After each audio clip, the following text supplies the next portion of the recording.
जब से दुनिया बनी, आप मान लें कब से बनी है, उस दिन से आज तक हम सब चले आ रहे हैं।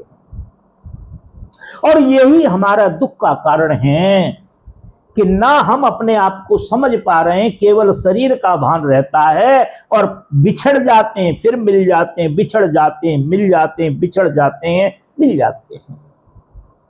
तो ये तो आपका प्रश्न था कि हम पहले थे, तो ये बात सच है, ये बात सच है कि पहले भी हमारा कोई न कोई रिश्ता था, लेन देन था। आज हम फिर सब इकट्ठे हुए, कोई लेने के लिए आया है, कोई देने के लिए आया है, सब अपना अपना हिसाब चुकता करने के लिए आए। एक बच्चे का जन्म होता है, एक बच्चे का जन्म होता है और जन्म के साथ साथ ही वो बीमार होता है और उस बच्चे के इलाज में 50 लाख रुपए लगे 1.5 महीने में। मैं जिंदा गवाह हूं उसका। 1.5 लाख रुपए लगते हैं, 6 महीने का प्रसव बाहर आ गया और बच्चे को 1.5 महीने तक उसमें रखा गया। हल्का सा ठीक होने लगा और वह 1.5 महीने के बाद बच्चा अकस्मात चल बसा यहां से। भाई थोड़ा सा विचार करें, वो बच्चा उन्हीं के यहां क्यों आया? उससे पहले जो बच्चा आया वो तो बीमार नहीं हुआ। हर बच्चा बीमार नहीं होता है। क्या आपने नहीं देखा आपके दरवाजे पे गाय आके मर जाती है, पैसे दिलवा के आ जाती है? क्या आपने नहीं देखा आप कहीं से दूध लेके आए, पैसे दे आए, घर आके फट गया दूध? क्या नहीं होता कहीं आप पेमेंट कर देते हैं किसी के साथ और आप इसके साथ फ्रॉड हो जाता है? क्या आप नहीं मानते? रोडों पे आप देखें, एक गाय होती, एक सांड होती, हजारों लोग जा रहे होते हैं, कुछ नहीं बोलती वो, कुछ नहीं बोलता सांड, मगर एक किसी व्यक्ति को देख कर करके उसके पीछे पड़ जाता, सींगों पर उठा लेता और उसे मार डालता है। क्या कारण है इसका? इसका वही कारण है कि उसका पीछे का कोई न कोई संबंध था, कोई रिश्ता था जिसकी वो पूर्ति कर रहा है। दूसरी बात,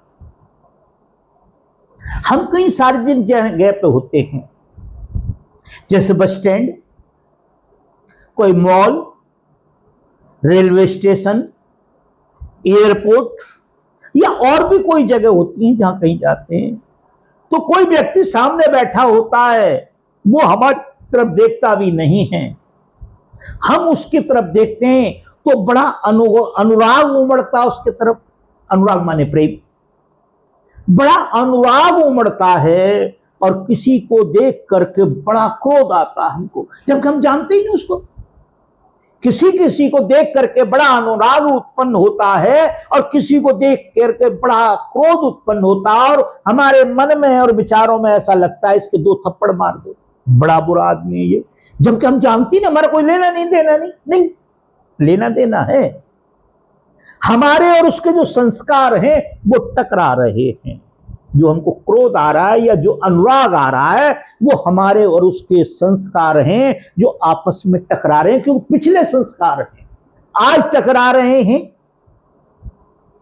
पिछले जो संस्कार हैं वो आके टकरा रहे हैं। तो पहले भी हम मिले थे, आज भी हम मिल गए, मगर बंधुओं मेरी प्रार्थना है आगे ना मिले, किसी संत की शरण में जाएं, किसी संत की शरण में, किसी संत की शरण, व्यापारी की नहीं।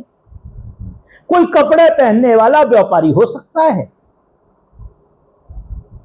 जरूरी नहीं कोई तिलक छापे लगाने वाला, बढ़िया भाषा बोलने वाला, सहज जैसी भाषा बोलने वाला,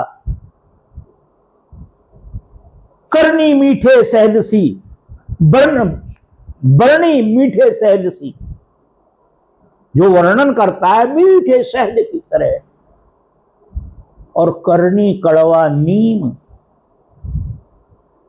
जो उसकी करनी होती है और कथनी में बड़ा फर्क होता है। किसी संत की शरण में जाकर वो जैसे बताएं इस जीवन मरण के, जो हम पहले मिले थे आज मिल गए, आगे ना मिले, इस क्रम को हमें तोड़ना है। कबीर साहब एक शब्द में कहते हैं अपने में, बड़ा सुंदर शब्द है कि चादर ओढ़ शंखा मत करियो। शब्द है, बोल है इसके, चदरिया झीनी रे झीनी, आपने सुना होगा। उसमें पहला शब्द आता है कि चादर ओढ़ शंखा मत करियो, ये 2 दिन तुमको दीनी। क्या मतलब है 2 दिन का? बड़ा विचार किया, 2 दिन क्या, पर यह बात समझ में आई, चादर को इस शरीर रूपी चादर के लिए कह रहे हैं। इसमें हमें अहंकार आ जाता है, किसी जाति का, धन का, बल का, अनेक अहंकार आ जाते हैं।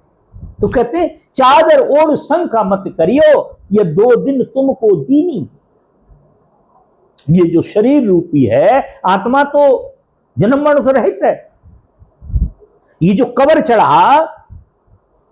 चढ़ गया और उतारना, यही मुक्ति है।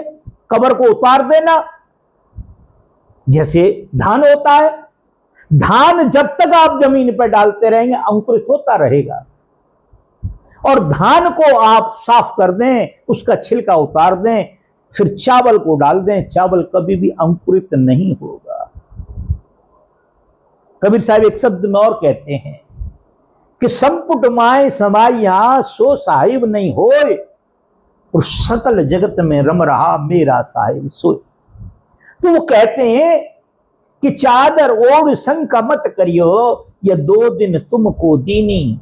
मूर्ख लोग भेद नहीं जाने, दिन दिन मैली कीनी, चदरिया झीनी रे झीनी। अपना मानस और गंदा कर लिया, काम से, क्रोध से, लोभ से, मोह से, अनेक प्रकार की गंदगी है। तो वो 2 दिन का इशारा कर रहे हैं कि वो संत की बात जल्दी समझ में नहीं आती है।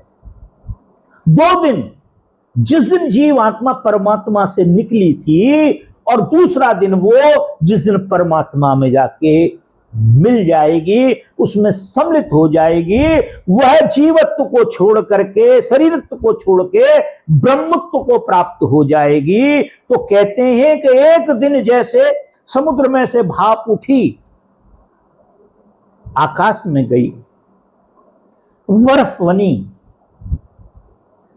बर्फ बन के ओला बनी, ओला बन के बूंद बनी, बूंद बन के कहीं सिस्टम में आ गई, नील में आ गई, नील जैसी, मीठे में आ गई, मीठे जैसी, कड़वे में आ गई, कड़वे जैसी, जहर में आ गई, जहर जैसी, सेंट में आ गई तो सेंट जैसी।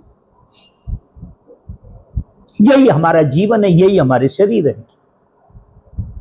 और फिर क्या होता है, उस बूंद का वो किसी न किसी माध्यम से नाली में चली जाती है, नाली से फिर नाले में चली जाती है, नाले से फिर किसी नदी में चली जाती है, और नदी से फिर वह समुद्र में चली जाती है। क्या हुआ? समुद्र में चली गई। जब वो पहले थी तब भी समुद्र थी। एक मालगाड़ी, उसमें नमक डाल दो, कोई फर्क नहीं पड़ेगा। मगर जब बूंद बन गई तो 5 ग्राम नमक भी उसको जहर बना देगा। बूंद वही है, स्वभाव उसका वही है, मगर अज्ञानवश डिवाइड होने के कारण। तो कह रहे हैं कि मूर्ख लोग भेद नहीं समझे। किस बात का? कि 2 दिन तुमको दीनी। एक दिन, जिस दिन परमात्मा से, जैसे समुद्र में से भाप बन के निकली, बूंद बनी, बूंद समुद्र में आ गई, कहीं भी आ गई, और वो समुद्र से दूर हो गई। उसके बाद नाली के माध्यम से, नदी के माध्यम से, गंगा के माध्यम से, जमुना त्रिवेणी के माध्यम से वो फिर समुद्र में पहुंच जाती है। तो कहते हैं कि जो तुम्हारा पहला प्रारूप था, और उसी प्रारूप से आप आज उस प्रारूप में हो गए। आप छोटे से बड़े हो गए, लघुता से विशालता को प्राप्त हो गए। तो कहते हैं कि 2 दिन तुमको दीने। ये 2 दिन, अब हमें क्या करना है कि अब हमें जन्म मरण से दूर होना है। क्यों? हमने अनेक शरीर धारण करके देखे, किसी में सुख नहीं मिला, सब में कोई ना कोई दुख है। धनवान हो गए तो इस बात का दुख कि डाकू आ जाएंगे, धन ले जाएंगे, हमको मार जाएंगे, धन की वजह से मार जाएंगे। यदि धन ना होता तो हमको नहीं मार के जाते। यदि हमारे पास धन नहीं है बीमार हो गए तो पैसे कहां से आएंगे, इस बात का दुख है। भोजन कर लिया तो पच नहीं रहा, इस बात का दुख है। पच रहा है तो हमारे पास भोजन नहीं है, इस बात का दुख है। अनेक प्रकार के दुख ही दुख हैं, इसमें सुख नाम की कोई चीज नहीं है। इसलिए किसी संत की शरण में जा करके हमें क्या करना है, अपने इस धान रूपी पीस के छिलके को उतारना है, चावल रूपी आत्मा बनानी है शुद्ध।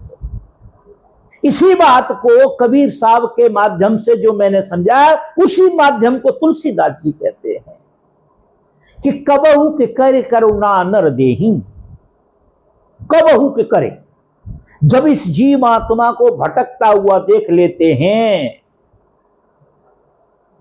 क्या होता है, जीव आत्मा को भटकता देखते हैं परमेश्वर, तो कहते हैं कि कबहू के करे करुणा नर देहि। वह करुणा निधान क्या करते हैं, मनुष्य का शरीर दे दे, करुणा नर देहि, नर का शरीर दे देते हैं। पशु को तो ज्ञान करा ही नहीं सकते, आपको तो भोग योनि है, इसलिए मनुष्य का शरीर दे दिया, क्योंकि किसी संत की शरण में जाके उनके माध्यम से अपने आवागमन को समाप्त करने के लिए। तो कबहू के करे करुणा नर देहि, देहि ईश परमेश्वर बिन हेतु सनेई। कोई कारण नहीं था इसके देने का, उसकी इच्छा हुई दे दिया। और फिर भी यदि हम ना समझें तो ये जीवन मरण समाप्त नहीं होगा कभी भी। लख 84 भ्रम के 84 लाख योनियों में भ्रमण करने के बाद, लख 84 भ्रम के पोपे अटके आए, अब के पासा ना फिरा तो फिर 84 में जाए। क्या मतलब है, ऐसे आप समझें, कोई भी चीज हमने डाली यहां से की, वो यहां आती है फिर वापस आ जाती है, फिर फेंकते हैं फिर वापस आती है, फिर फेंकते हैं फिर वापस। अब के हमको थोड़ा सा जोर लगाना है, ताकत लगानी है, और उसको इधर से यहां तक पहुंचा देना, वो फिर इधर आ जाएगी, हमारा जीवन मरण समाप्त हो जाएगा।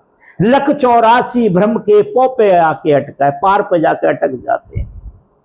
लख 84 भ्रम के पोपे अटके आए, और अब के पासा ना फिरा फिर 84 में जाए। क्यों कि ये जो मनुष्य का जो शरीर है, यह बंधन का भी कारण है और यही मुक्ति का भी कारण है। तो बंधुओं, मैं समझता हूं, और पारस जी मेरे सामने ही बैठे हैं, सुन भी रहे हैं, मैं समझता हूं कि उनको तो शायद इस बात की जानने की कोई आवश्यकता नहीं थी, बहुत समय से हमारे साथ हैं, मगर आप सबके कृपा को बटोर करके, आप सबकी कृपा को बटोर करके एक पात्र में भर के आप सबकी कृपा से मुझे नहलाना था, मेरे ऊपर उस कृपा को बरसाना था, इसलिए उन्होंने प्रश्न किया, और उस कृपा से मैं अपने आप को बड़ा धन्य मान रहा हूं।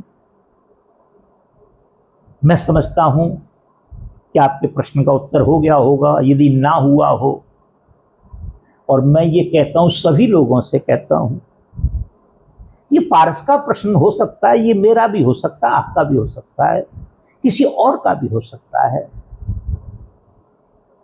मेरा प्रयास रहता है कि मैं आपके प्रश्नों का, जहां तक मैंने गुरुओं से जाना है, उनकी ठोकरों में बैठ करके जैसा कुछ समझा है, मैं वैसा प्रयास करता हूं।